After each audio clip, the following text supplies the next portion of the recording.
బైబిల్ని మనం 3 యుగాలుగా విభజిస్తాం, లేకపోతే బైబిల్ 3 యుగాలుగా విభజించబడింది. ఇది పితరుల యుగము, ఇది ధర్మశాస్త్ర యుగము,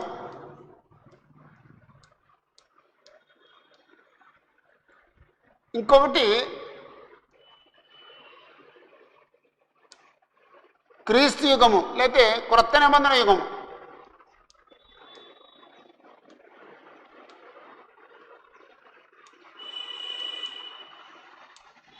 దీన్ని మోషే యుగం అంటారు, దీన్ని క్రీస్తు యుగం అంటారు, ఇది పితరుల యుగం అంటారండి.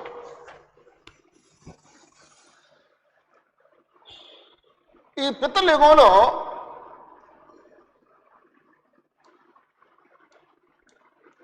దేవుడు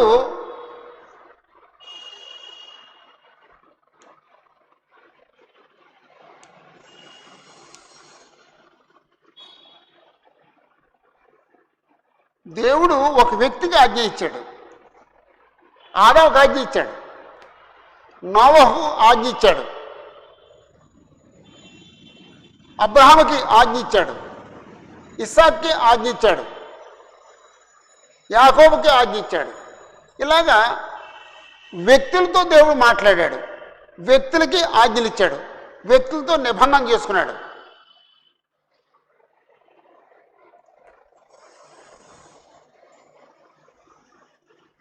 ఈ కాలంలో దేవుడు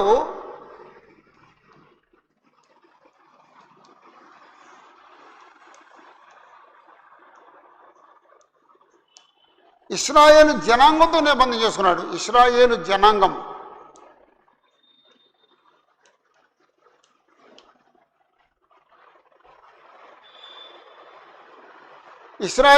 ఇశ్రాయేలు జనాంగంతో దేవుడు నిబంధన చేసుకున్నాడు.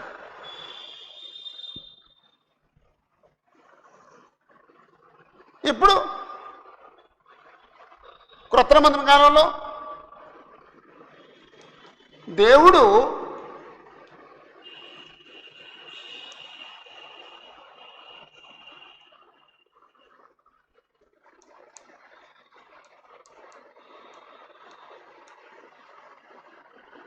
అన్ని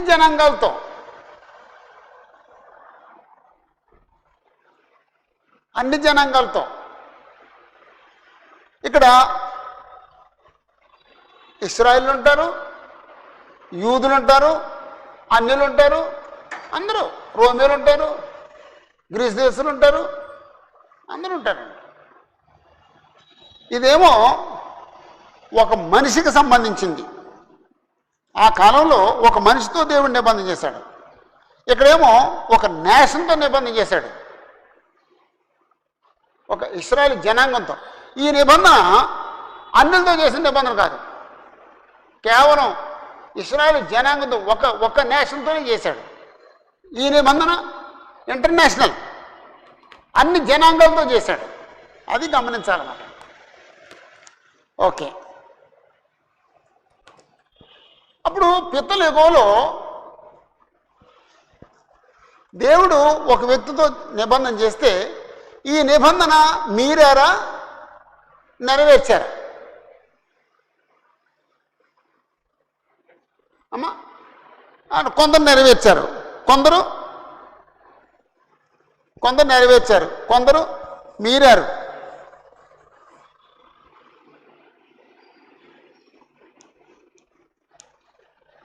నిబంధనను మీరిరి ఎక్కడుందన్నమాట, ఎక్కడుందన్నమాట అమ్మా. గలతీ పత్రిక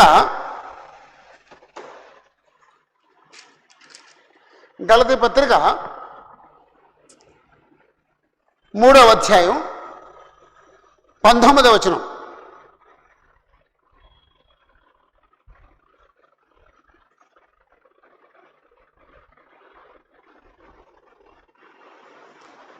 అలాగైతే ధర్మశాస్త్రం ఎందుకు అంటే, ధర్మశాస్త్రం ఎందుకు ఇవ్వబడింది? ఎవరికి ఆ వాగ్దానం చేయబడినో ఆ సంతానము అంటే యేసు ప్రభు వచ్చే వరకు అది అతిక్రమములను బట్టి దాని తరువాత ఇవ్వబడెను. అంటే ఇక్కడ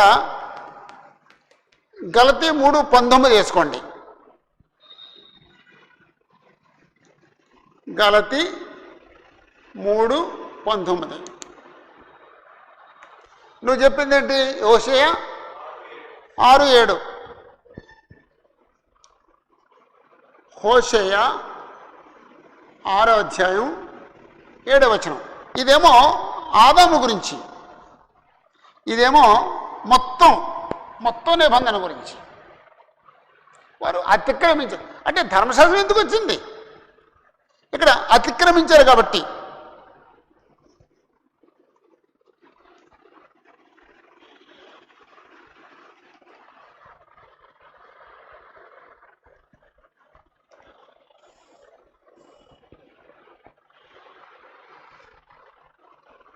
దేవుడు చేసిన నిబంధనను అతిక్రమించారు కాబట్టి ధర్మశాస్త్రం వచ్చిందండి.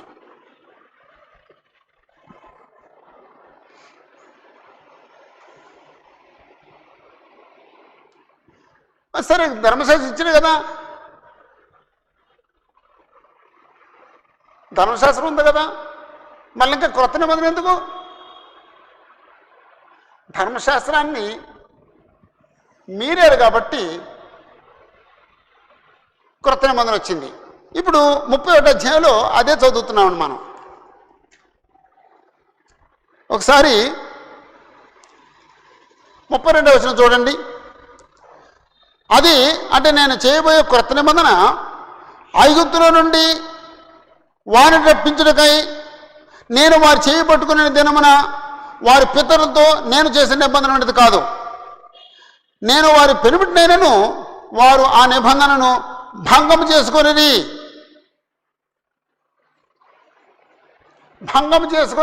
అన్నాడండి. ఇర్మియా 31:32లో ఉన్న మాట ఏంటంటే భంగం చేసుకొనిరి.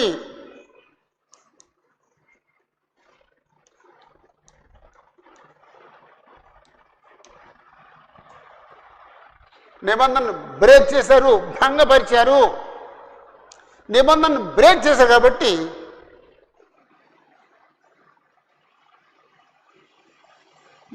ఈ దినములైన తర్వాత నేను ఇశ్రాయేలు వారితోనూ యూదా వారితోనూ చేయబో నిబంధన ఇదే. భంగం చేశారు కాబట్టి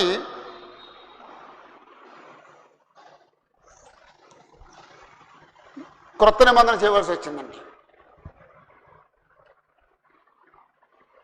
ఇది అతిక్రమించారు కాబట్టి ఈ నిబంధన వచ్చింది. ఈ నిబంధన భంగం చేశారు కాబట్టి ఇదిగో ఈ నిబంధన వచ్చింది. క్రొత్త నిబంధన శాశ్వత నిబంధన, ఎప్పుడు ఉండే నిబంధన. క్రొత్త నిబంధన కాలంలో ఉండే దేవుడితో ఉండే సంబంధం పరలోకంలో కూడా కొనసాగే సంబంధం. క్రొత్త నిబంధనలో ఉండే ఆ జీవనియమాలు పరలోకంలో కూడా కొనసాగే జీవనియమాలు.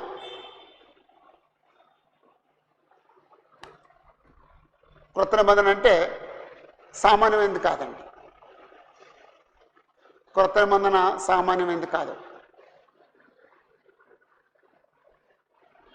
ఓకే, అంటే అందరికీ ఇది అర్థమైంది అనుకుంటున్నాను నేను. పితల యుగంలో దేవుడైన యెహోవా వ్యక్తులతో మాట్లాడాడు. ధర్మశాస్త్ర యుగంలో దేవుడైన యెహోవా ఒక జనాంగంతో మాట్లాడాడు.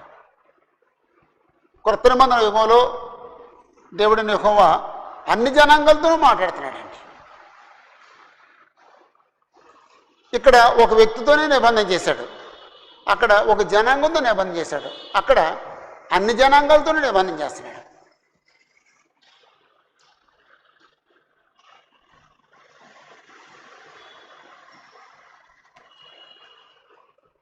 వ్యక్తితో చేసిన ఈ నిబంధనను వాళ్ళు అతిక్రమించారు కాబట్టి ధర్మశాస్త్రం ఇవ్వాల్సి వచ్చింది. ధర్మశాస్త్రాన్ని భంగం చేశారు కాబట్టి క్రొత్త నిబంధన ఇవ్వాల్సి వచ్చింది.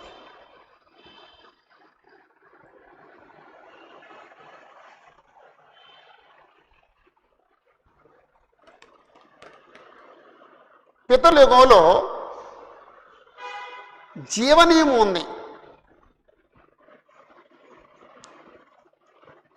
జీవ నియమము.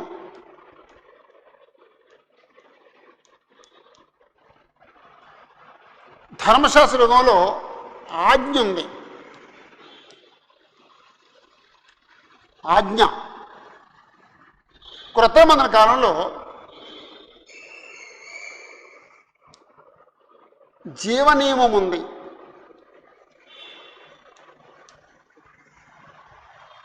జీవమిచ్చు ఆత్మనియమము. రోమపత్రి 8:1 మాట ఉంటుంది. జీవమిచ్చు 1-2 వచనాల్లో జీవమిచ్చు ఆత్మనియమము అనే పదం వాడాడండి. పాప మరణముల నియమము నుండి మనల్ని విడిపిస్తుంది.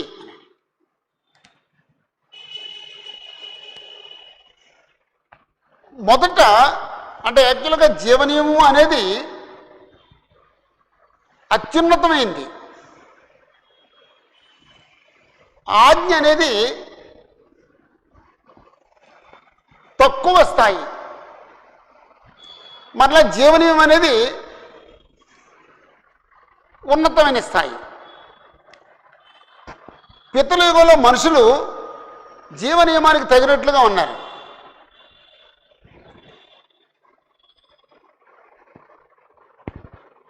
హేబెలు,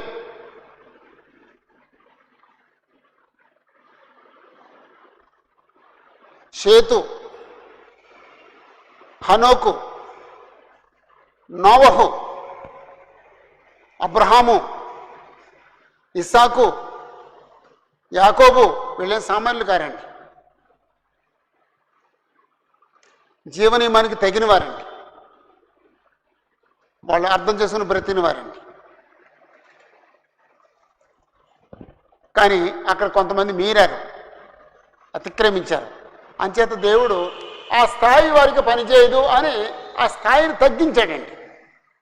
ఆ స్థాయిని తగ్గించి ఆజ్ఞలు ఇచ్చాడండి. ఆజ్ఞ శిక్ష, ఆజ్ఞ శిక్ష, ఆజ్ఞ శిక్ష అలా ఉంటుంది అనమాట. అది చాలా తక్కువ స్థాయి. దాన్ని అతిక్రమించారండి. ఆ తర్వాత దేవుడు సంపూర్ణ నియమం ఇచ్చాడండి. అది సంపూర్ణ నియమం క్రొత్త నిబంధన అండి. ఇప్పుడు పితరుల యుగంలో జీవనియమం ఉందని మీరు ఎలా చెప్పగలవు అని చెప్పేసి ఒకవేళ ఎవరు మీరు అడగొచ్చు.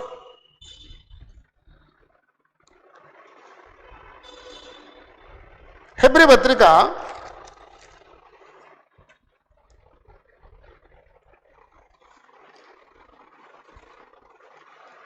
7వ అధ్యాయం, హెబ్రీ పత్రిక 7వ అధ్యాయం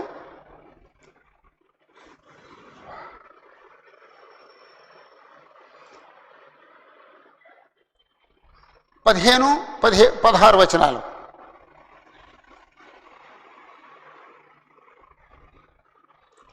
హెబ్రీ పత్రిక 7వ అధ్యాయం 15-16 వచనాలు.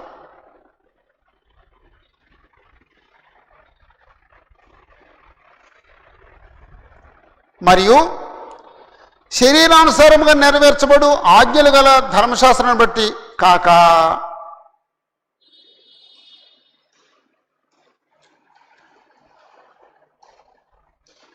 అంటే ధర్మశాస్త్రం ఎలా నెరవేర్చబడుద్ది? శరీరానుసారంగా నెరవేర్చబడుద్ది. అంటే శారీరానుసారంగా అంటే బొల్లర్పించడం వల్ల నెరవేర్చబడుద్ది, పండుగలు ఆచరించడం వల్ల నెరవేర్చబడుద్ది. అలాగనమాట అండి. శరీరానుసారముగా నెరవేర్చబడు ఆజ్ఞలు గల ధర్మశాస్త్రం బట్టి మెల్కీసెదెకు యాజకత్వం చేయలేదు. మరి ఎలా చేశాడు? నాశనము లేని జీవమునకున్న శక్తిని బట్టి నియమించబడిన నియమం క్రింద మెల్కీసెదెకు సేవ చేశాడు.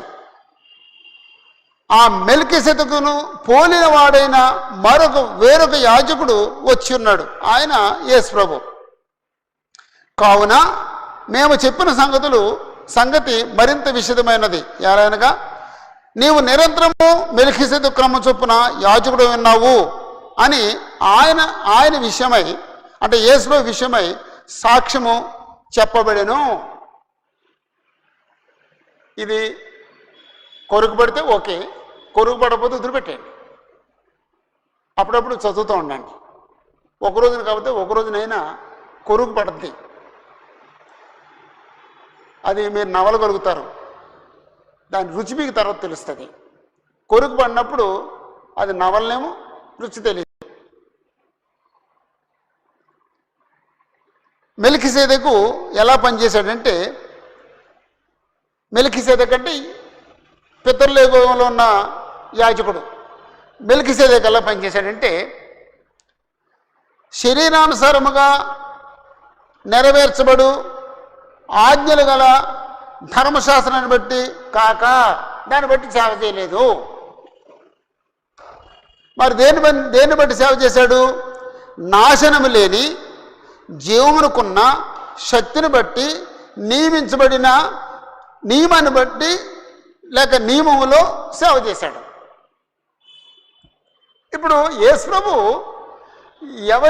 ఎవరిని పోలి సేవ చేస్తాడంటే మెల్కీసెదెకును పోలి. కాబట్టి యేసు ప్రభు కూడా శరీరానుసారంగా నెరవేర్చబడే ఆజ్ఞలు గల ధర్మశాస్త్రాన్ని బట్టి కాక సేవ చేయట్లేదు. మరి యేసు ప్రభు ఎలా చేస్తున్నారు? నాశనం లేని జీవమునుకున్న శక్తిని బట్టి, నియమించబడిన నియమాన్ని బట్టి యేసు ప్రభు కూడా సేవ చేస్తున్నారు మెల్కీసెదెకులాగా. అదేంటి అక్కడ వివరించబడింది. అంచేత కొంచెం తరచు చదువుతూ ఉండండి, అది అర్థమవుతుంది. అంటే నేను ఇక ఈ చార్ట్ మీద అవి పెట్టట్లేదు, అవి కూడా పెడితే కొంచెం ఎక్కువ అయిపోద్దేమో. ఇక్కడ ఉన్నది ఏంటంటే జీవనియమం. నాశనము లేని జీవమునుకున్న శక్తిని బట్టి నియమించబడిన నియమము. హెబ్రీ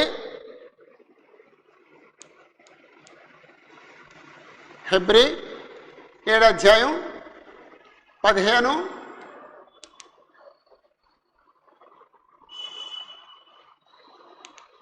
15, 16 వచనాలు. అప్పుడు ఇక్కడున్నది ఏమిటంటే ఆజ్ఞ. జీవమిచ్చు ఆత్మనియమం కాదండి, ఆజ్ఞ. అంటే ఈ స్థాయిని అందుకోలేదని ఈ స్థాయిని ఇచ్చాడండి. ఆ తర్వాత చివరిలో ఈ స్థాయి ఉండాలి అంచేత ఈ స్థాయిని ఇచ్చాడండి. రోమపత్రిక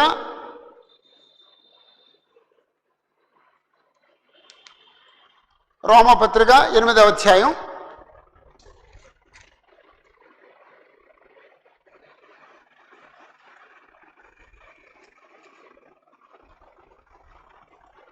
1-2 వచనాలు. కాబట్టి ఇప్పుడు క్రీస్తు యేసునందున్న వారికి ఏ శిక్ష విధియు లేదు. క్రీస్తు యేసునందు జీవమిచ్చు ఆత్మ యొక్క నియమము పాప మరణముల నియమము నుండి నన్ను విడిపించెను. జీవమిచ్చు ఆత్మ యొక్క నియమము, జీవమిచ్చు ఆత్మ యొక్క నియమము అంటే జీవ నియమము. అంటే కొంచెం అది కొంతమంది అంగీకరించవచ్చు.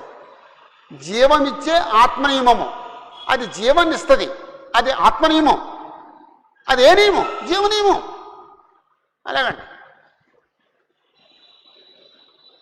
ఓకే.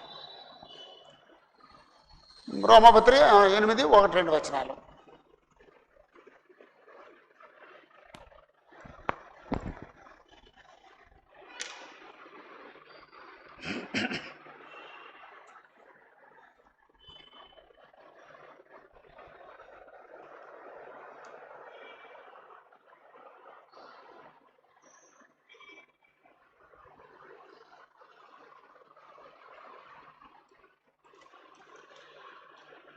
ఓకే, అది కొంచెం ఆ చార్ట్ వేసుకోండి, కొంచెం దాని మీద మనసు పెట్టండి, దాన్ని ధ్యానించండి. దేవుడు తప్పకుండా గ్రహించే శక్తిని ఇస్తాడు. మనం ప్రస్తుతం ఆజ్ఞ క్రింద లేం, మనం జీవనియమం క్రింద ఉన్నాం, లేకపోతే ఆత్మనియమం క్రింద ఉన్నాం. ఓకే, ఇరిమియాకి వచ్చేద్దాం. ఇరిమియా 31 నుంచి 34 వచనాలు. ఇదిగో నేను ఇశ్రాయేలు వారితోనూ యోధా వారితోనూ క్రొత్త నిబంధన చేయు దినములు వచ్చుతున్నవి.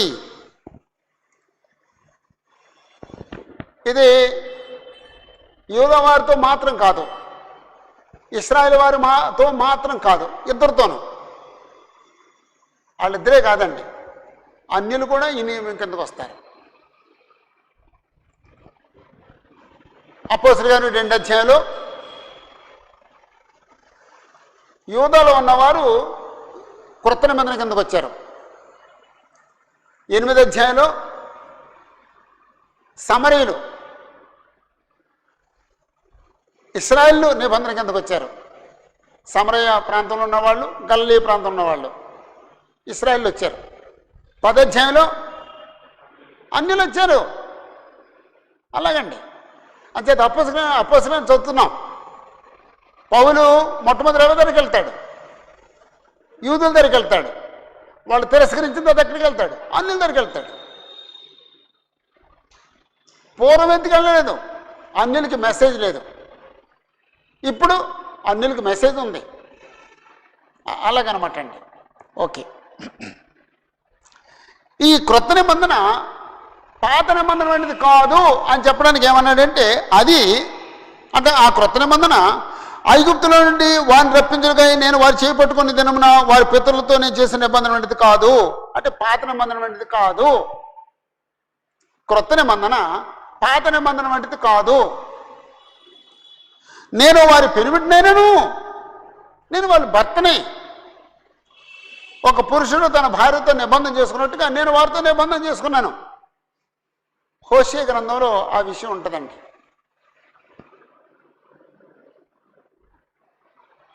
నేను వారి పెనిమిటినైనను, వారు ఆ నిబంధనను భంగం చేసుకునేది. వివాహం అయిన తర్వాత ఒక పురుషుడు మరొక స్త్రీతో సంబంధం పెట్టుకుంటే అతను ఆ నిబంధనను భంగం చేసుకున్నాడు. లేకపోతే ఒక వివాహం అయిన తర్వాత ఒక స్త్రీ మరొక పురుషుడితో అక్రమ సంబంధం ఏర్పాటు చేసుకుంటే ఆమె నిబంధన భంగం చేసింది. ఇశ్రాయేలు జనాంగం యెహోవా దేవుడితో నిబంధన చేసి విగ్రహారాధనకి వెళ్ళటం వల్ల నిబంధన భంగం చేసుకున్నారు. ఈరోజు కూడా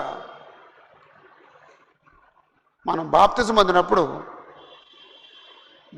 దేవుడితో నిబంధన చేసుకుంటున్నాము.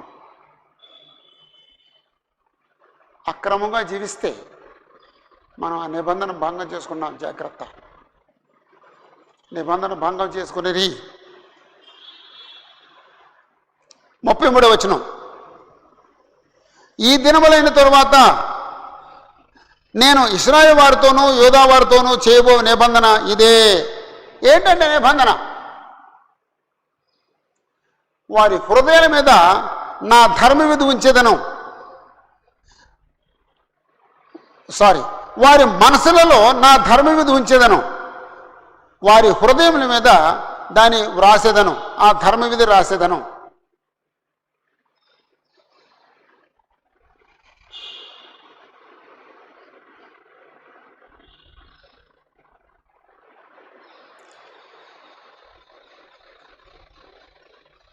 చేయబోయే నిబంధన ఇదే. ఏంటది?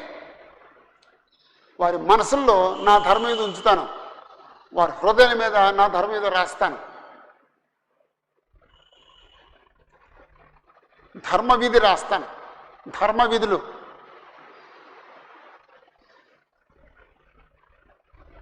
అప్పుడు ధర్మవిధులు అన్నప్పుడు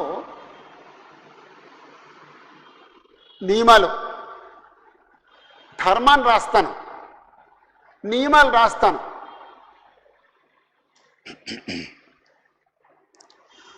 ఇప్పుడు క్రొత్త నిబంధన కాలంలో ఒక మనిషి దగ్గర దేవుడు ఏం ఆశిస్తున్నాడండి? క్రీస్తు యొక్క సారూప్యాన్ని ఆశిస్తున్నాడండి. క్రీస్తు స్వరూపం కలిగి ఉండాలి అని ఆశిస్తున్నాడండి. కాబట్టి జీవ నియమాలు లేదా హృదయం మీద రాసే నియమాలు ఏమై ఉంటాయి? క్రీస్తు యొక్క గుణాలు అయి ఉంటాయి.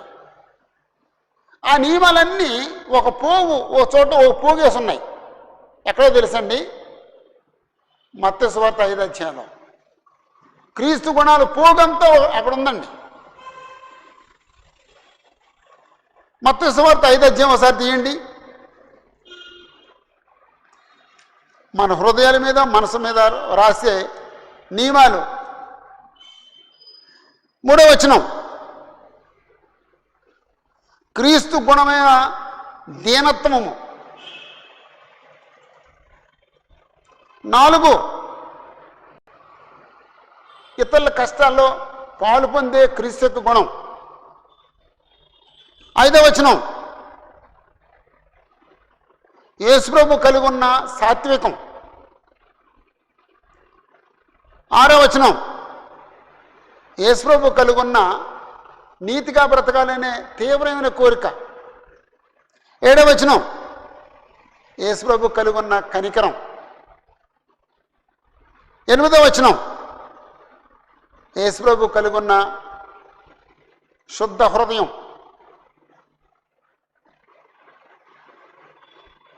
9వ వచనం, యేసుప్రభు కలిగి ఉన్న సమాధానపరిచే గుణం.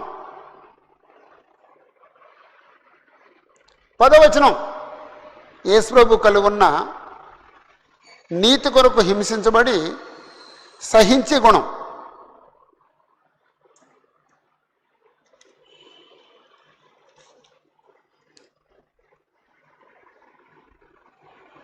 21 నుంచి 26 వరకు యేసుప్రభు కలిగి ఉన్న కోపం లేని గుణం.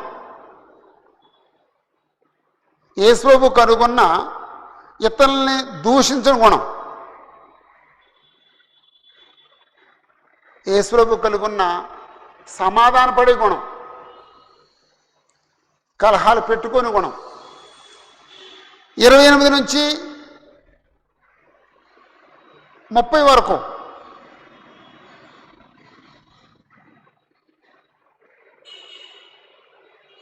యేసుప్రభు కలిగి ఉన్న పరిశుద్ధ గుణం.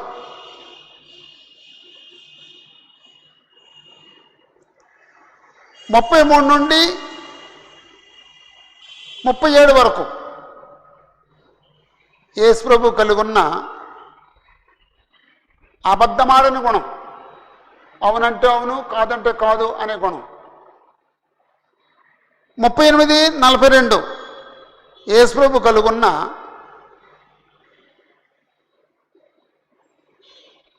ఎదిరించని గుణం, కుడి చెంప మీద కొడితే ఎడం చెంప తిప్పే గుణం. 43, 48 యేసుప్రభు కలిగి ఉన్న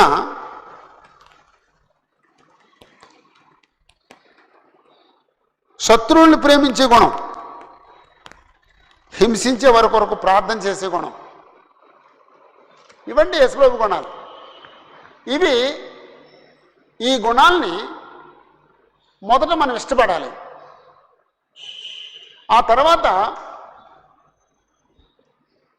ఆ గుణాల్ని సంపాదించుకోవాలి, లేకపోతే ఇష్టపడాలి. ఇష్టపడితే ఆయన మన హృదయం మీద రాస్తాడు. అప్పుడు వాటిని పాటించాలి. మనం అలా మారిపోతామండి, యేసుప్రభులా మారిపోతాం.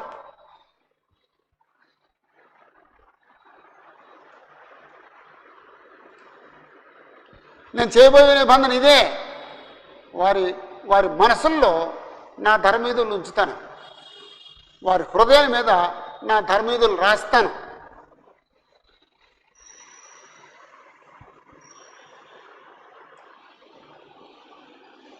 ముప్పై 34వ వచనం, నేను వారికి దేవుణ్ణి అయిందును, వారు నాకు జనులగుదురు.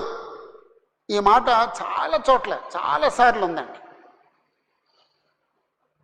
దేవుడు ఎప్పుడు కూడా మనిషిని కుమారుడిగా ఉండాలని కోరుకుంటున్నాడు, ఆయన తండ్రిగా ఉండాలని కోరుకుంటున్నాడు.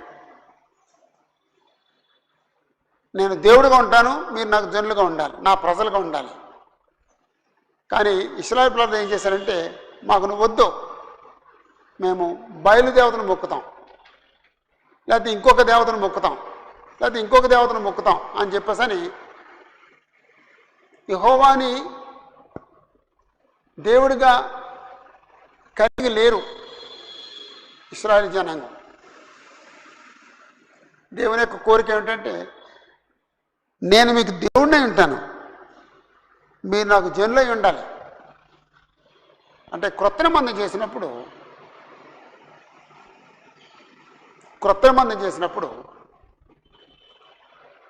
యెహోవా దేవుడు దేవుడై ఉంటాడు. క్రొత్త నిబంధన క్రింద ఉన్నవారు ఆయన జనులు అవుతారు.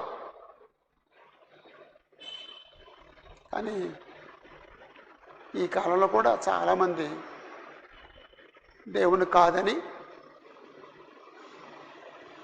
విగ్రహాల దగ్గరికి వెళ్ళిపోతున్నారు.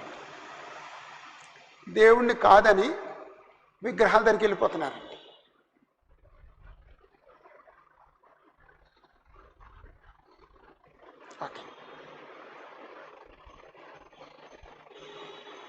యెహోవా దేవుడై ఉండి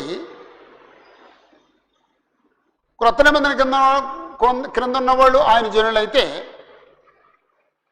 ఇక్కడ ఇంకొక దీవెన కలుగుతుంది. అదేమిటంటే, వారు మరి ఎన్నడూను యెహోవాను గురించి బోధనందుదము అని తమ పొరుగు వారికి కానీ తమ సహోదరులకు కానీ ఉపదేశం చేయరు అన్నాడు.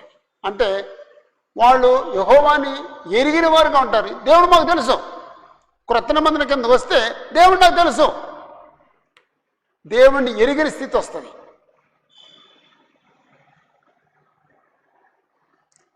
చివరిగా, నేను వారి దోషములను క్షమించి వారి పాపములను ఇకను ఎన్నడూను జ్ఞాపకం చేసుకొనను గనుక అల్పులేమి గనులేమి అందరూ నన్ను ఎరుగుదురు. అల్పులు గనులు అందరూ ఎరుగుదురు.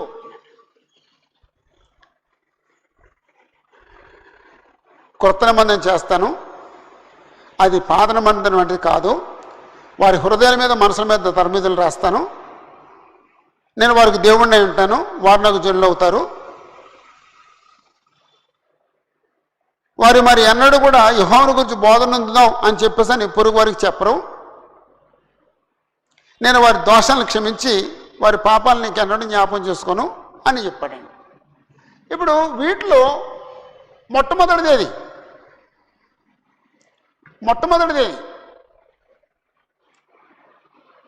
ఇంకా ఒక మనిషి నిబంధన కిందకు వస్తే మొట్టమొదటి జరిగేది ఏంటి తెలుసండి? నేను వారి దోషముల విషయమై దయగలిగి వారి పాపాలకు ఎప్పుడూ జ్ఞాపకం చేసుకోను. అది మొదటిదండి. నెంబర్ 1, నేను వారి దోషముల విషయమై దయగలిగి వారి పాపాలకు ఎప్పుడూ జ్ఞాపకం చేసుకోను. పాపాలు క్షమించేశాడు, నీతిమంతులు తీర్చాడు, పరిశుద్ధపరిచాడు, నీతిమంతులు తీర్చాడు. అప్పుడు ఆ పరిశుద్ధ హృదయం మీద దేవుడు ఆయన ధర్మ విధులు రాస్తా అన్నాడండి, క్రీస్తు యొక్క గుణాలు రాస్తా అన్నాడండి. అప్పుడు యేసు ప్రభువులా మారిపోతాడండి. అప్పుడు దేవుడికిని క్రొత్త నిబంధన కింద ఉన్న వాళ్ళకి రిలేషన్షిప్ ఏంటండి? ఆయన దేవుడిగా ఉంటాడు, మనమేమో ఆయన జనులుగా ఉంటాం. అది మూడవది.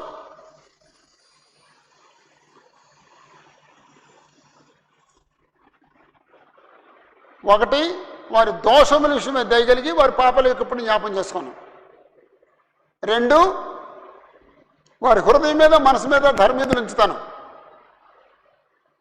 3, నేను వారికి దేవుడిని ఉంటాను, వారు నాకు ప్రజలు ఉంటారు. 4, ఆ నిబంధన కింద ఉన్న ప్రతి ఒక్కరూ యెహోవాను ఎరిగిన వారుగా ఉంటారు.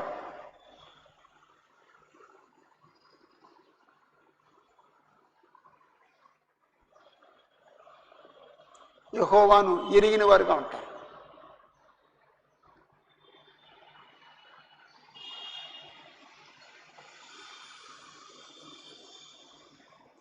ఈ పేర మరి ఎక్కడో ఇంకో చోట ఉంటుందండి. హెబ్రీ పత్రిక 8వ అధ్యాయం 7వ వచనం నుండి 13వ వచనం వరకు అక్కడ వచనం వేసుకోండి. హెబ్రీ 8:7 నుంచి 13 వరకు, లేకపోతే 8 నుంచి 12 వరకు ఆ వచనం వేసేసుకోండి. ఇక్కడ ఈ పేరాని అక్కడ రాశాడండి. ఎందుకండి? దేవుడు క్రొత్త నిబంధన చేశాడు, యేసు ప్రభు క్రొత్త నిబంధనకు మధ్యవర్తి అని చెప్పడానికి హెబ్రీ గ్రంథకర్త ఆ పేరాను వాడారు. ఓకే,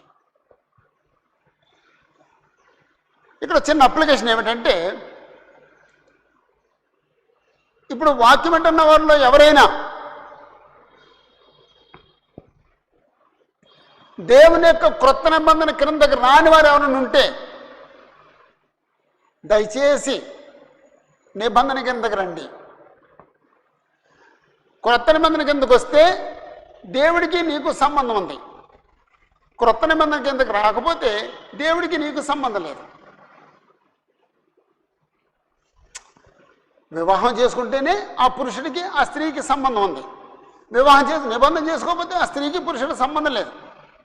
అలాగే నిబంధన చేసుకుంటేనే దేవుడికి నాకు సంబంధం ఉంది, నిబంధన చేసుకోకపోతే దేవుడికి నాకు సంబంధం లేదు. కాబట్టి ప్రతి ఒక్కరూ ఈ నిబంధన కిందకి రావాలండి. ప్రతి ఒక్కరూ క్రొత్త నిబంధన కిందకి రావాలి. అది ఒకటోది. 2, నిబంధన కిందకు వచ్చి, క్రొత్త నిబంధన కిందకు వచ్చి ఒకవేళ మనం ఇశ్రాయేలులాగా భంగం చేసుకుంటున్నామేమో జాగ్రత్త, భంగం చేసుకుంటున్నామేమో జాగ్రత్త. హెబ్రీయులకు రాసిన పత్రిక అందుకే రాయబడిందండి. అంటే నిబంధనను విడిచిపెట్టి కొట్టుకుపోయే పరిస్థితికి వెళ్ళిపోయారండి హెబ్రీయులు. అందుకు ఆ పుస్తకం రాయబడింది. దేవుని చేతిలో పడడం భయంకరమనే మాట వాడాడండి. జాగ్రత్త అనే పదాలు వాడాడండి. కాబట్టి క్రొత్త నిబంధన కిందకు వచ్చిన తర్వాత దాన్ని భంగం చేయొద్దు, ఆ నిబంధన విడిచిపెట్టి వెళ్ళొద్దు, ఆ నిబంధనలో కొనసాగుదాం. మారు మనసు పొందడానికి దేవుడు అవకాశం ఇస్తాడు. కాబట్టి మనం కృపాకాలం ఉన్నాం కాబట్టి మారు మనసు పొంది మళ్ళా నిబంధన కిందకు వద్దాం, నిబంధన భంగం చేసుకోవద్దాం. ఓకే, 35వ వచనం నుండి 40వ వచనం వరకు, 35 నుండి 40 వరకు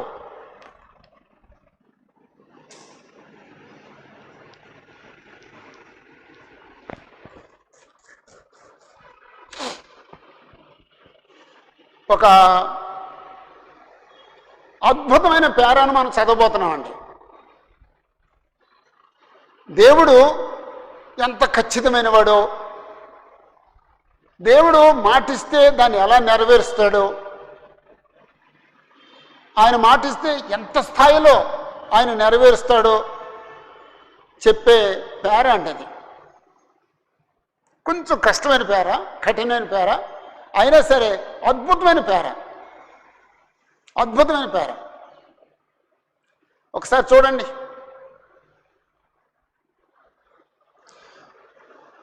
మొదటేమో దేవుడి గురించి చెప్పాడండి, దేవుడు ఎలాంటోడో చెప్పాడండి. ఆ తర్వాత ఏమో అలాంటి దేవుడు మాట తప్పడు అని చెప్తున్నాడండి. ఇక్కడ ఇచ్చిన మాట ఏంటి? యూదులు తిరిగి వస్తారు అని మాట ఇచ్చాడండి. తిరిగి వస్తారా? ఏమో, రారేమో, వస్తారు. మాట ఇచ్చినాడు దేవుడు. ఒకవేళ ఈ ప్రకృతి అన్న ఆగిపోద్దేమో, దేవుడిచ్చిన మాట తప్పదు, ప్రకృతి ఆగిపోదు, కాబట్టి దేవుడిచ్చిన మాట నెరవేరుద్ది. అలా చెప్పాడండి. ఇప్పుడు చూద్దామండి.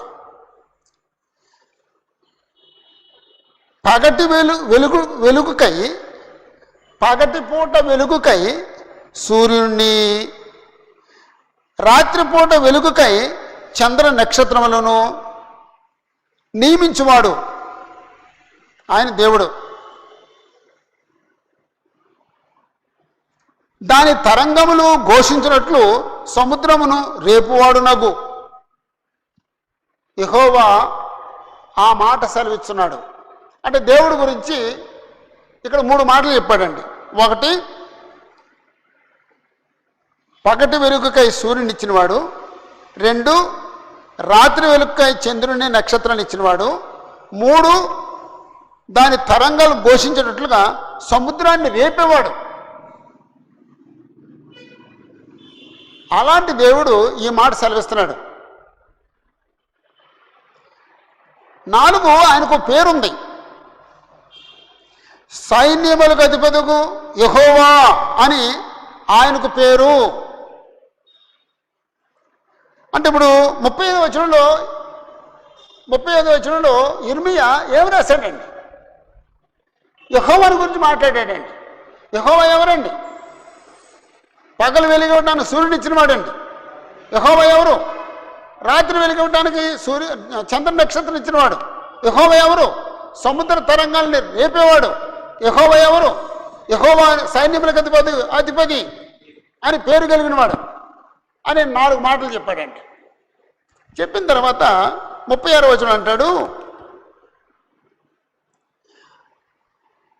ఆ నియమములు నా సన్నిధి నుండకుండా పోయిన ఎడల, ఆ నియమములు నా సన్నిధి నుండకుండా పోయిన ఎడల ఇశ్రాయేలు సంతతి వారు నా సన్నిధిలో ఎన్నడూను జనముగా ఉండకుండా పోవును. ఇశ్రాయేలు జనాంగం ఎప్పుడు నా సన్నిధిలో ఉండరు అన్నాడు. ఎప్పుడు ఉండరండి?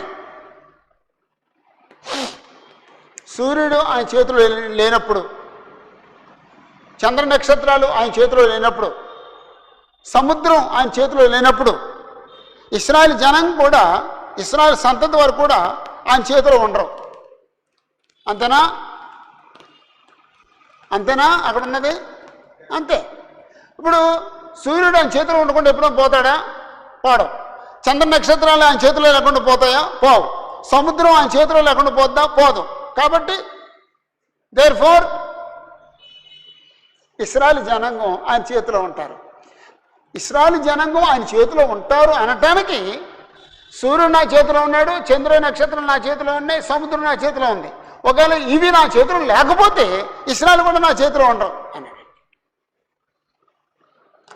ఇప్పుడు చదువు, వ్యవహారిక భాష బైబిల్ చదువు.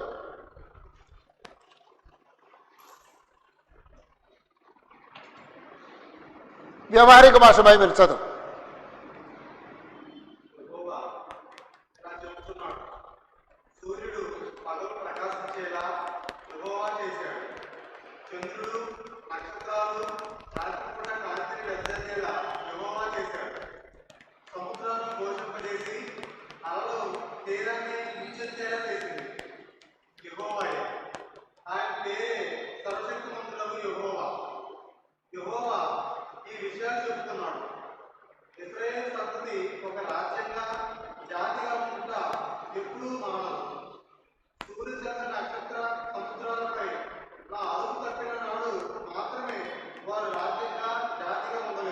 చాలు, అర్థమైందండి. అంటే ఇప్పుడు క్లాస్ అయిన తర్వాత మరోసారి చదువుకోండి. సూర్యుడు నా చేతిలో ఉండకపోతే ఇశ్రాయేలు కూడా నా చేతిలో ఉండరు. చంద్ర నక్షత్రం నా చేతిలో లేకపోతే ఇశ్రాయేలు నా చేతిలో ఉండరు. సముద్రం నా చేతిలో లేకపోతే ఇశ్రాయేలు కూడా నా చేతిలో ఉండరు.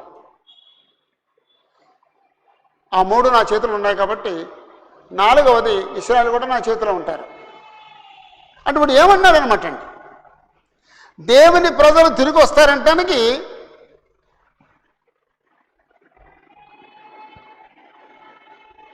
రుజువులు చెప్పాడండి.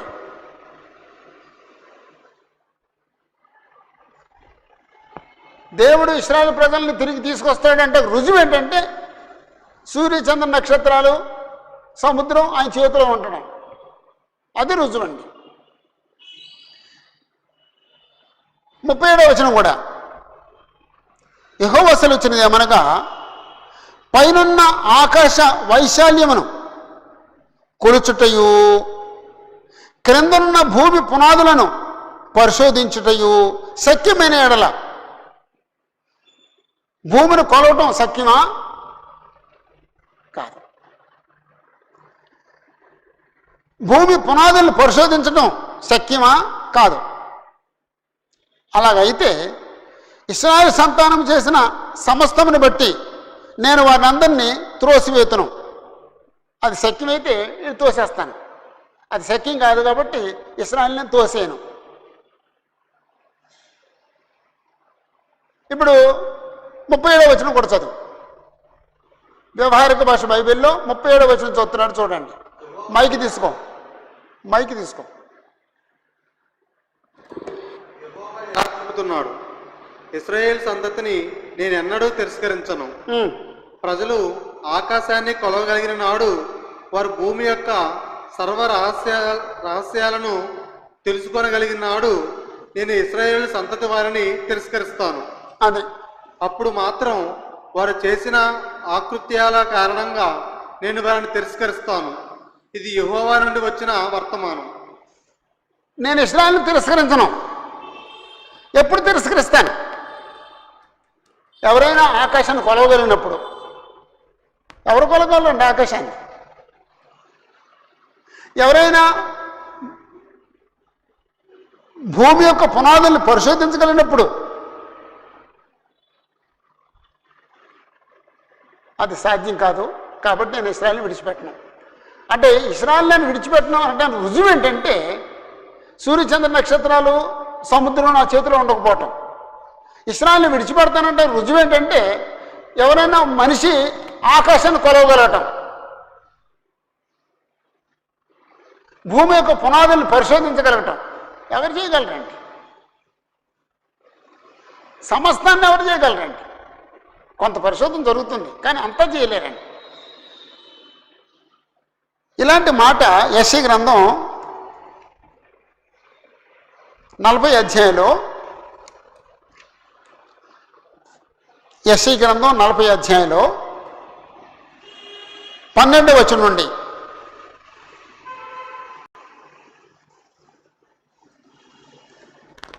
12వ వచనం. తన పుడిసిటితో జలములను కొలిచిన వాడెవడు? జానతో ఆకాశమును కొలచూచిన వాడెవడు? భూమిలోని మన్ను కొలపాత్రలో ఉంచిన వాడెవడు? త్రాసులో పర్వతములను తూచిన వాడెవడు? తూని చేత కొండలను తూచిన వాడెవడు? యెహోవా ఆత్మకు నేర్పిన వాడెవడు? ఆయనకు మంత్రి అయి ఆయనకు బోధపరిచిన వాడెవడు? ఎవరి యొద్ద ఆయన ఆలోచన అడిగను? ఆయనకు వివేకము కలుగు చేసిన వాడెవడు? న్యాయ మార్గమును గూర్చి ఆయనకు నేర్పిన వాడెవడు? ఆయనకు జ్ఞానమును అభ్యసింపజేసిన వాడెవడు? ఆయనకు బుద్ధి మార్గము బోధించిన వాడెవడు? సమాధానం చెప్పండి ఈ ప్రశ్నలకి. ఎవరు చెప్పగలం? మనం ఎవరో సమాధానం చెప్పలేం. ఆయనే చెప్పగలడు. ఆయన యెహోవా. అంటే దేవుడు అంటే మనకి చాలా అలసత్వం అండి. దేవుడు అంటే మనలాంటి మనిషి అనుకుంటామండి మనం. దేవుడు మహోన్నతుడు. దేవుడు మహోన్నతుడు. మనకి ఏది సాధ్యం కాదు, ఆయనకు సమస్తం సాధ్యం. మనం పరిమితమైన శక్తి గలవాళ్ళం, ఆయన సర్వశక్తివంతుడు. మనం పరిమితమైన జ్ఞానం గలవాళ్ళం, ఆయన సర్వజ్ఞుడు. మనం ఒక స్థలానికి ఒక స్థితికి పరిమితమైన వాళ్ళు, ఆయన సర్వంతర్యామి. మనం పాపులం, ఆయన పరిశుద్ధుడు. మనం నిర్మించబడిన వారు, ఆయన సృష్టికర్త. మనం సృష్టించబడిన వారు, ఆయన సృష్టికర్త. మనం నిర్మించబడిన వారు, ఆయన నిర్మాణకుడు. మనం కొండలం, ఆయన కుమ్మరి. అదండి ఆయనకి మనకుండే పోలిక. కానీ కొన్నిసార్లు దేవుడి కంటే ఎక్కువ అన్నట్టుగా ఫీల్, మనం దేవుడి కంటే ఎక్కువ అన్న ఫీల్ అవుతాం.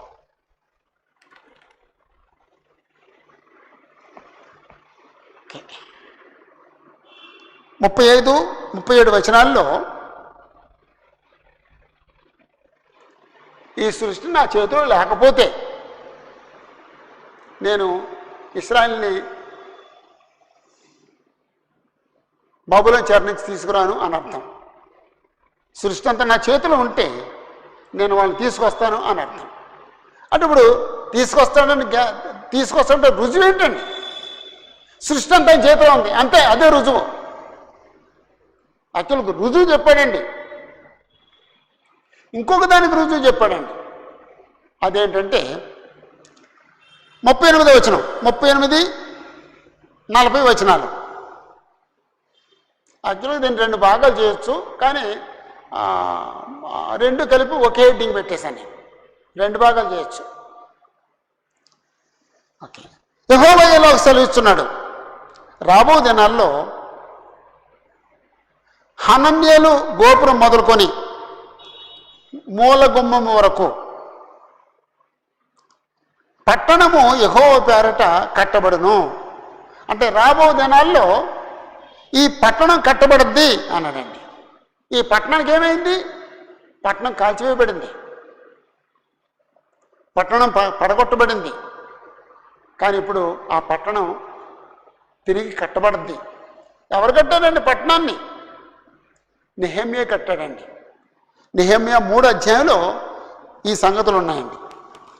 నెహెమ్యా 3 అధ్యాయం వేసుకోండి. నెహెమ్యా 3వ అధ్యాయం వేసుకోండి. నెహెమ్యా 3 అధ్యాయంలో ఈ పట్టణాన్ని, ప్రాకారాన్ని నెహెమ్యా కట్టించాడు. రాబో దినములలో హనన్యేలు గోపురం మొదలుకొని మూల గుమ్మం వరకును పట్టణము యెహోవా పేరట కట్టబడును. 39వ వచనం, కొలనూలు దానికి ఎదురుగా గారేబు కొండ వరకు పోవచ్చు, గోయ వరకు తిరిగి సాగును. అంటే ఆ స్థలాల గురించి మాట్లాడాడు. 40వ వచనంలో శవములను బూడిదయు వేయబడు లోయ అంతయు కిద్రోను వాగు వరకును గుమ్మముల గమని వరకును తూర్పు దిశనున్న పొలములన్నీ యెహోవాకు ప్రతిష్ఠితములగును. ఆ గోడలు కట్టబడతాయి, ఆ పట్టణం కట్టబడుద్ది, ఆ పొలాలన్నీ కూడా యెహోవాకు ప్రతిష్ఠితమవుతాయి. అది మరి ఎన్నడూనూ పెళ్ళగింపబడదు, పడద్రోయబడదు. అంటే ఇక్కడ 38, 40 వచనాల్లో పట్టణం కట్టబడుద్ది, ప్రాకారం కట్టబడుద్ది, ఆ పట్టణం స్థిరపరచబడుద్ది అని చెప్పాడండి. ముందు వచనాలనేమో 35, 37 వచనాలనేమో ఇశ్రాయేలు నా చేతిలో ఉంటారు అని చెప్పాడండి. 38, 40 వచనాలనేమో పట్టణం యెహోవా పేరట కట్టబడద్ది అని చెప్పాడండి. అప్పుడు 2 కలిపి మనం హెడ్డింగ్ పెడదాం. దేవుని ప్రజలు తిరిగి వస్తారనుటకు, యెరూషలేము కట్టబడిననుటకు రుజువులు.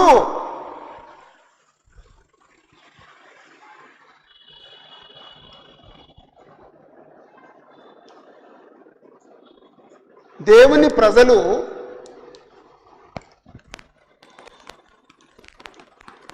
తిరిగి వస్తారనుటకు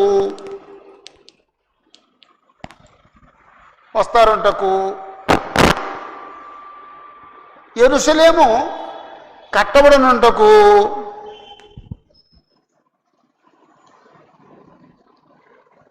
యెరూషలేము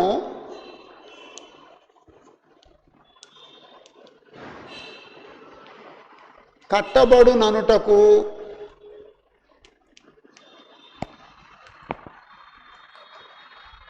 రుజువులు.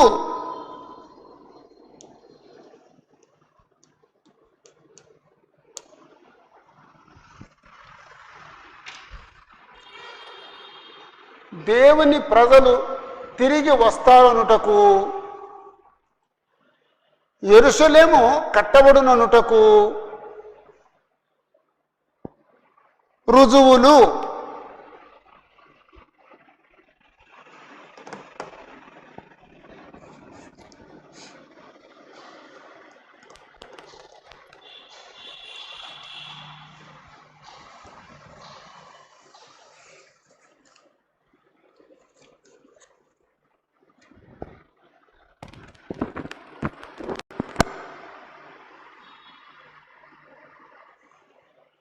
ఓకే, ముగించేసుకునే ముందు ఒక హెడ్డింగ్ పెట్టుకుందామండి. ఏ మాటతో గుర్తుంచుకుందామండి. ఏంటండి ఇది? ఈ అధ్యాయం ఉన్న క్రొత్త విషయం ఏంటండి? క్రొత్త నిబంధన. ఇశ్రాయేలు వారితోనూ యూదా వారితోనూ దేవుడు క్రొత్త నిబంధన చేయుదునని చెప్పుట. అదే క్రొత్త నిబంధన అంటే సరిపోద్దండి హెడ్డింగ్.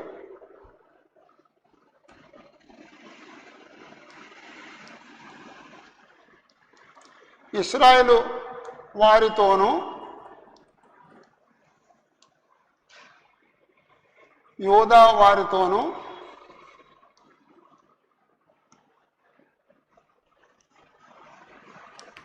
క్రొత్త నిబంధన చేయుదునని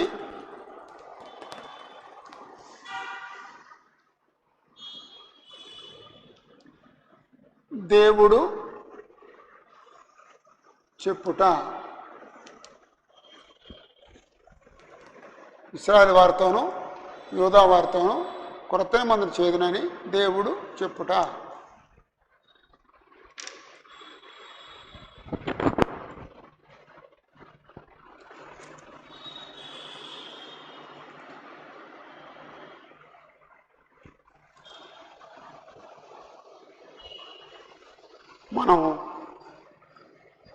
మనం ఇప్పుడు ఆ క్రొత్త నిబంధన కింద ఉన్నామండి.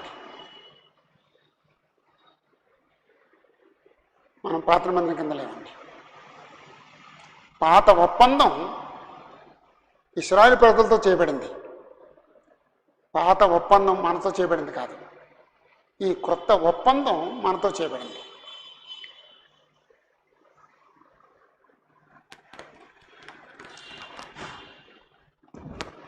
క్రొత్త ఒప్పందంలో మన హృదయాల మీద, మన మనసుల మీద దేవుడు ఆయన ధర్మవిధులు రాస్తున్నాడు.